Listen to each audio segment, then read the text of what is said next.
Stop. Don't touch her. Don't move closer yet, before you even think about what's coming next.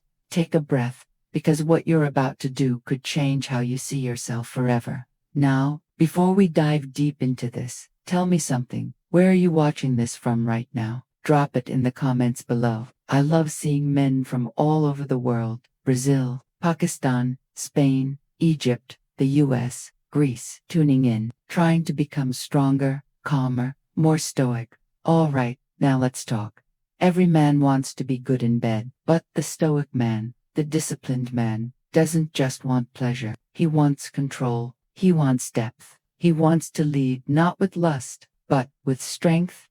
And that strength begins long before you touch her, because what happens before sex defines everything that happens during and after it. There are three things, three inner rituals you must do before sex. They don't come from a dating coach. They come from ancient philosophy, from men who understood power, restraint, and self-mastery. Before we go further, understand this: sex is not about performance, it's about energy. You can fake confidence with words, but not with presence. And if you don't prepare your mind before your body, she will feel it, that uncertainty, that rush, that desperate energy. And once she feels it, the moment dies. So listen closely. Don't just hear this, absorb it. The first thing you must do before sex is disconnect from desire. That sounds insane, right? You've been waiting for this moment. You've been imagining it, craving it, and now I'm telling you to disconnect from it. Yes, because when desire controls you, you lose your power. Desire makes you reactive, not intentional. Marcus Aurelius wrote, "You have power over your mind, not outside events." Desire is an outside event. It's a chemical fire trying to hijack your reason. The stoic man sees that fire and controls it. He doesn't let lust become a command. He transforms it into presence. So before you touch her, pause, feel the fire, but don't feed it. Breathe slowly. Look her in the eyes, not with hunger, but with peace. When a man can stand before a woman he deeply desires and still remain calm, that calm becomes magnetic. She feels safe. She feels his control. And that's when attraction transforms into something primal. The second thing you must do before sex is align your intention. Ask yourself, why am I doing this? Is it to escape loneliness, to prove something, to fill a void? Because if your reason is rooted in weakness, you'll walk away emptier than before. Sex without purpose drains you. Sex with awareness fuels you. The Stoics never rejected pleasure. They simply understood its weight. They believed pleasure is like fire, beautiful when controlled, destructive when it spreads without discipline. When you align your intention, the act transforms. It stops being an escape and becomes an expression. It's no longer taking, it's sharing.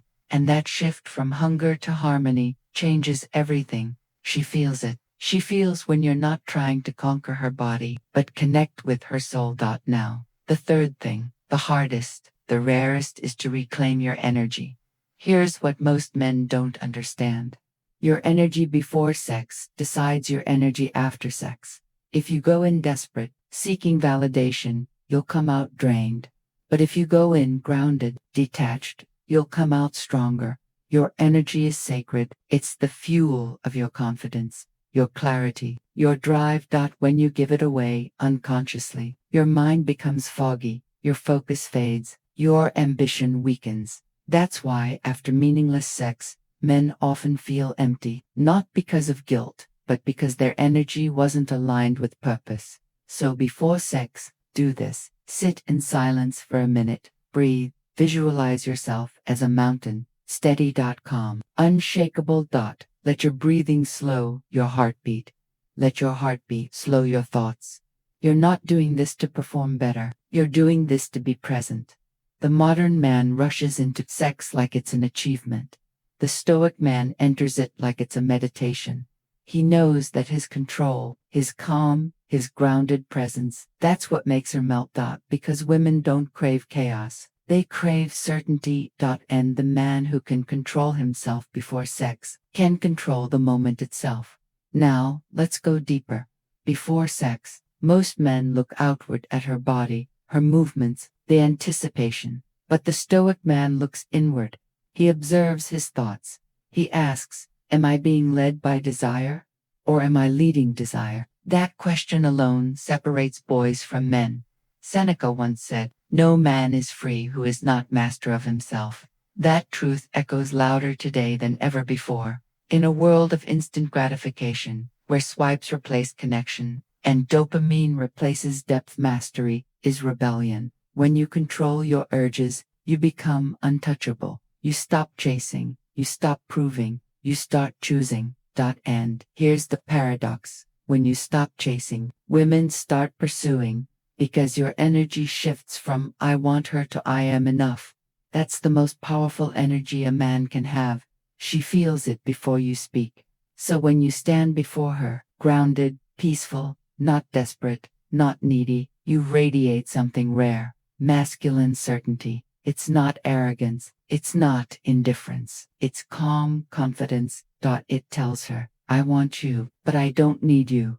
That's what pulls her in deeper than any word, any touch, any look. And that's why doing these three things before sex changes everything, because they don't just prepare you for her, they prepare you for yourself. You stop acting like a man who seeks pleasure and start living like a man who commands it. Let me tell you something no one says out loud. Most men use sex to escape their emotions.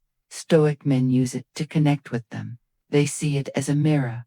If you feel anxiety before it, that's not her, that's you.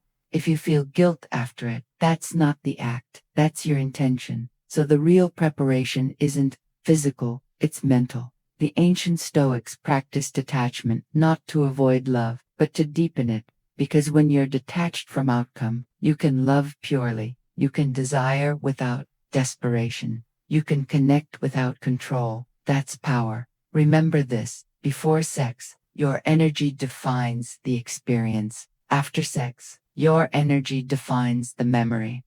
And in between those two lies the truth of who you are. So next time, before you rush in, stop for a moment. Ask yourself, am I calm? Am I aligned? Am I grounded? If not, breathe until you are. Because when a man enters intimacy with awareness, it's not just sex, it's synchronization. Two energies meeting with clarity, not chaos. That's when pleasure becomes peace. And this is the Stoic path. Not rejection of desire, but mastery of it. Not suppression of emotion, but control over it. Not abstinence, but awareness. Most men want to conquer the world. Few realize the real battle is inside, between impulse and intention. Win that battle, and every other one becomes easier. So remember, before sex, don't just prepare your body, prepare your mind. Don't just think about how to please her. Think about how to honor yourself. Don't just seek connection, be connection. Because in the end, the Stoic man doesn't chase pleasure. He creates it through presence, through power, through peace. And that is the secret she feels but never names. It's why she trusts you. It's why she opens up to you. It's why she remembers you long after it's over. You didn't just touch her, you centered her. Now, if this message hit you somewhere deep, I want you to pause for a second. Don't just click away. Reflect. Ask yourself, am I controlling my desire? Or is it controlling me? If you felt that, type I lead my energy in the comments. I want to see how many of you are ready to rise above impulses and live with presence. And before you go, one last thought. Sex is temporary. Energy is eternal. Control the second, and the first will always serve you. Be stoic, be grounded, be the calm in her chaos. And remember, real strength is not in the body, it's in the silence before you touch her.